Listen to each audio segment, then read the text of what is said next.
I stopped so fast that John ran into me from behind. "Oof, sorry. Is Trixie okay?" he asked, moving to my side. "She's fine, but I don't think he is." I heard John's sharp intake of breath. Trixie quit barking and nosed around the man on the ground. He wore a short-sleeved pale blue golf shirt with pressed trousers and city slicker leather shoes. The short sleeves revealed pale, flaccid arms. This fellow did not work out. Without a word, John and I fell to our knees and turned him over. All 4 dogs sniffed him. "Hey, buddy, are you okay? Can you hear me?" asked John.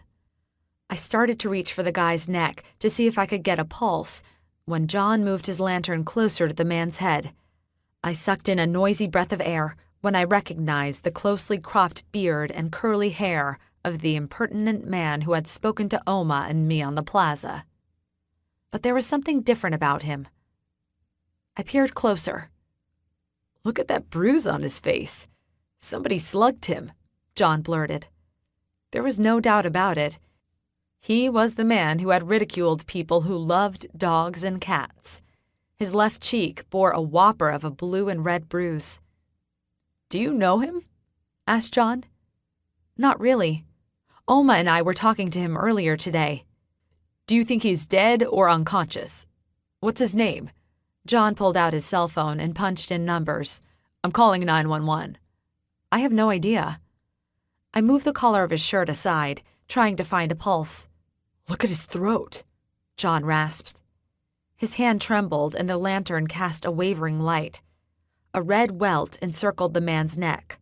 Shivers shuttled down my arms and I whispered the obvious, "Looks like he's been strangled." The light caught on something in the grass. I moved my lantern over to see it better. The man's rimless glasses lay there, broken, like they'd been stepped on. "Why can't I get a signal?" I handed him my phone. "It's the mountains. We might be in a dead zone." He took my phone and tried it. "I hope that wasn't meant as a pun." I wasn't paying attention because I was desperately trying to find a pulse on his neck and wrist. "Do you think we should do CPR?" "Still no signal? I hope the alley cat has a landline.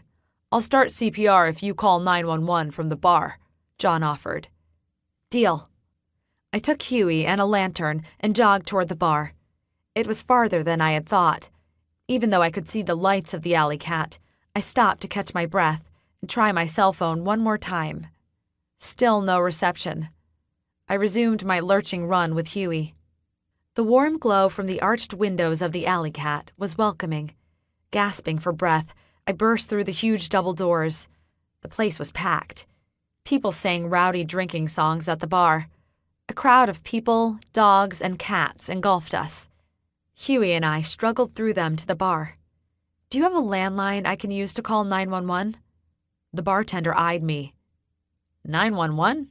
You got a problem?"